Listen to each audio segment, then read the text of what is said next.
Salam valideynlər. Uşaqlarımız 4-cü sinfi bitirmək münasibəti ilə tədbir dərslərində təşkil olunacaq. Adam başı 120 manat. Kim razıdırsa plus qoysun. Az bunun yersi var. Bu nə danışır? Da indi gözlə bunun cavabını verəcəm.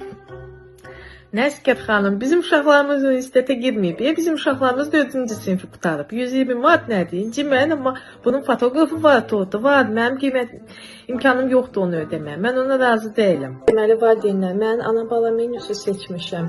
Hər şey dahil 50 manatdan. Əgər razı olsaz onu seçək. Çox gözəl. Mən restoranı tanıyıram. Lap yaxşı, razıyam.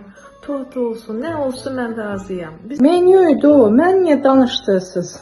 Gördük də nə o keçən dəfə 50 manatlıq. Nə var idi masada? Adında qoyubsuz ana bala menüsü. Mənə dərs oldu. Mən gedib 50 manatı evimə nə qədər alyon alaram. Dinlə, salam. Bu plusu nəyə görə qoyubsuz? Mən mesajları oxumamışam. Nədən gedir söhbət? Bəs siz hamını nəzərə alın da, mən də 3 uşaq anasıyam. Bəs mən hər uşağa 50 manatdan versin, 150 manat mən pulum yoxdur. Axı biraz eləyəyini, mən istəmirəm elə şeydən geridə qalım. Amma biraz aşağı girmək. Dinlə, mən vaxtım olmuyor mesajlara baxmağa. Axırda neçə manatdan yığasızsa mənə deyin, mən hər şeyə